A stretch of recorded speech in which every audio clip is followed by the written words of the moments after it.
ለሲሳይ አዎ ደውይና ስጭኝ። ብዙም አጫውተው ነገር አለ። እውነትሽ ነው ማዬ? አዎ እሺ። እማዬ ምን ሰምታ ነው ቆይ እንደዚህ እያለችኝ ያለችው? በእኔ ምክንያት የቤተሰብ ሊፈርስ እንዳይሆን ብቻ የሰማችው ነገርማ አለ። እማዬ የሆነ ነገር ሰምታለች። ቻብጌል ሁሉን እንደረሰችበት ይሆን እንዴ? ዳጣ ዛሬ በጣም ትልቅና አጣብቂኝ ጥያቄ ነው የተጠየቀችው። በዚህም በተጠየቀችው ጥያቄ በጣም ደንግጣለች። በአስባ የማታውቀውን ሀሳብ እንግዲህ ወደዚህ ቤት ከመጣች ጀምሮ እንደዚህ አይነት ሀሳብ አስባ አታውቅም በሚገርም ሁኔታ። ዛሬ ግን በጣም ነው የደነገጠችው። ከመደንገጧም የተነሳ ያሰበችው ሀሳብ ራሱ በጣም ከባድ ነው። እሱም እንግዲህ ሀሳቧ ምን ነበረ? ከዚህ ቤት መውጣት አለብኝ፣ ከዚህ ቤት መሄድ አለብኝ፣ የዚህ ቤተሰብ መፍራስ ምክንያት መሆን የለብኝም፣ ወይም ደግሞ የቤተሰብ ሲተራመስ በአይኔ ቆሜ ማየት የለብኝም በማለት እንግዲህ ውሳኔ ለመወሰን እንትን እያለች ትገኛለች ማለት ነው።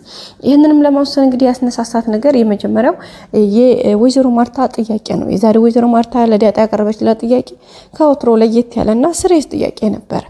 እንግዲህ ጥያቄው ምንድን ነበረ? ዳጣ በአጋጣሚ እንትን በማለት ዳጣ ለአባትሽ ደውይና አባትሽን አገናኝ በጣም እፈልገዋለሁ በማለት ነበረ ጥያቄውን ያቀረበችላት እና ይህን ጥያቄ ስትጠይቅ ዳጣ በጣም ነው የደነገጠችው። ከዛ አባትሽ ማን ምናምን ብላ እንግዲህ አፏ ሁሉ ነበር የተያዘባት።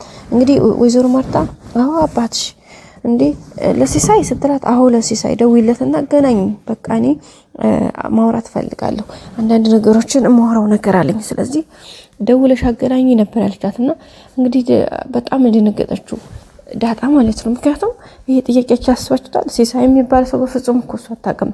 ሲሳይ የሚባል ሰው ከነመፈጠሩ አታውቅም። ገብታችኋል አይደል? ስለዚህ በዚህ ጥያቄ ውስጥ ምን አይነት መልስ ልትመልስ ትችላለች? እና በጣም ነበር የደነገጠችው። እና አዎ ደውይ እንዴ ይሄን ያክል ጊዜ አንድ ቀን እንኳን ይሄን ያክል ስትቀመጭ አንድ ቀን ደውሎ ሲያወራሽ ሰምቼሽ አላውቅም። ስለዚህ ደውይና አገናኝኝ እኔ ራሴ ማወራዋለሁ ይበላ እንግዲህ ነበር ያስቸገረቻት። ዳጣም እንግዲህ በምትችለው መልኩ ያው ሲስተማቲክ ነው። ዳጣ እንደምታውቋት ጎበዝ ናት። ነገሮችን ለመቀየስ ያላት ነገር ቅርብ ነው። ግን ለዚህ ግን በጣም ነው የተቸገረችው። እሺ ብላ ስልኬ ላምጣ ብላ ሄደች። ስልኳ ከመጣች በኋላ ሌላ ቀርቶ እንኳን ስልኬ ላይ በዛ በሰውየው ሲም ወይም በሲሳይ ብዬ ያስኩት ስልክ እንኳን የለኝም፣ እንዲሁ ለማየ ማንን ስልክ እንኳን ላሳያት ነው ብላ ነበር እንግዲህ በጣም የተጨነቀችው። በመጨረሻም እንግዲህ ከመጨነቋ የተነሳ እሺ ብላ እንግዲህ ቀጥታ አባቷ ጋር በደወለችው ደረጀ ጋር ማለት ነው። እና ደረጀ እንደውላ እንግዲህ ሄሎ ሲሳይ ብላ እንግዲህ ሶስት ሲሳይ ብላ ጠራችው። ምክንያቱም ደረጀ እንዲነቃ ማለት ነው። ከዛና እትዬ አውራኝ እያለች ነው አውራት ምናምን ስትለው ከዛ አይ በኋላ ደውልሻለሁ ብሎ ነው እንግዲህ ዘጋባትና ከዛ አይ ዘጋብኝ ማያየሽው አይደል አሁን እንኳን ደውዬ ጊዜ የማይሰጠኝም በቃ አይወደኝም እያልኩሽ ምናምን ስትላት እንዴ ስልኩን ስጪኝ ቁጥሩን ስጪኝ እኔ ራሴ በራሴ ስልክ ደውላለሁ ደውዬ ራሴ እኔ አወራዋለሁ ነበር ያለቻትና በዛ ስትላት ጭራሽ የሌለ ሌላ ስትረስ ውስጥ ገባ ዳጣ። እንዴ ምርሽ ነው ማየ እንዴት ምናምን እያለቻት ነበርና እንዴ ምን እንዴት አለው ይሄ በቃ ያንንም ጥያቄ እንግዲህ ወዳ ሳይሆን ተገዳ ለግዴታ ጥያቄውን ለመመለስ ነበር ታያቻትና በቃ ሽማዬ መጀመሪያ እኔ እሱ ጋር አስተዋውቃችሁና ከዛ በኋላ ስልኩን ሰጥሻለሁ ታወሪዋለሽ በቃ ችግር የለውም ብላ ነበር እንግዲህ ዳጣ የመለሰችላት። ወይዘሮ ማርታም እንግዲህ ይሻላል ብለሽ ነው እሺ ካልሽ ችግር የለውም እሺ በቃ ካልሽ ኦኬ ብላ ነው የተቀበለቻት። ዳጣና በጣም ጥያቄ ነው የሆነባት። ወይዘሮ ማርታ ዛሬ እንዴት ነው ትጠይቀቻለች? ከምን መጣ ይሄ ጥያቄ? እንዴት አሰበችው? ከዛ ቆይሃችሁ ነገር ማለት እንደዛ ጥያቄዎች የተደጋጋሚ የምጠየቅ ከሆነ ምን ሊበቃኝ ነው? እንዴት ሊሆን ነው እያለች እንግዲህ ራሷን በጣም እያሰበች ነው የምትገኘው።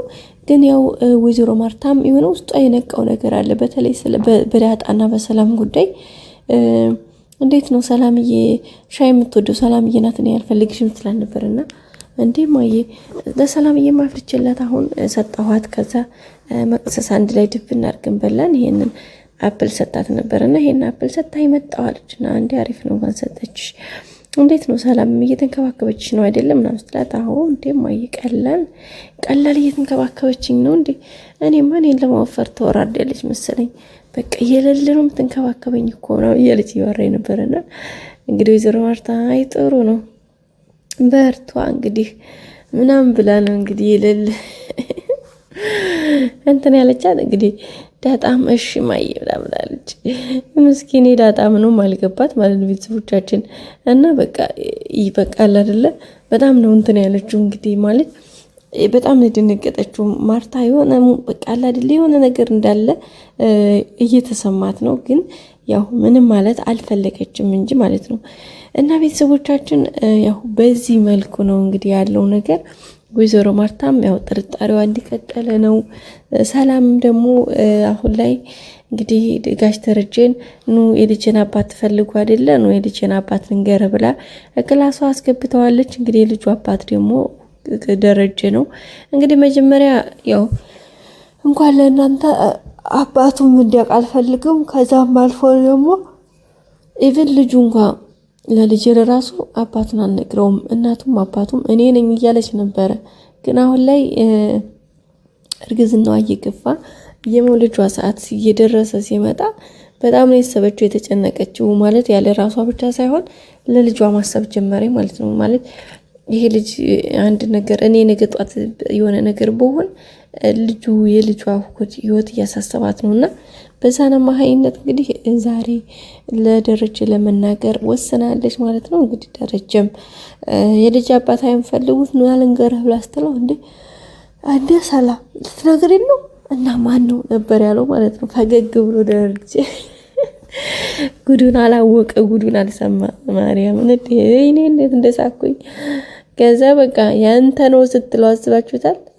ምን ሊሰማው ይችላል ማለት እንዴት ምናምን ይጮሃል፣ ጋይስ ይጮሃል። ማርታ ባልመጣች አትሉ? ማርታ ባልመጣች እና ቤተሰቦቻችን የዛሬ ቪዲዮ ይመስል ነበረ። በቀጣይ ቪዲዮ በአዲስ እስከምንገናኝ ሰብስክራይብ ማድረጋችሁ አትርሱ፣ ላይክ አድርጉ። መልካም ጊዜ ያላችሁበት። ወዳችኋል ቤተሰቦቼ። ባይ ባይ።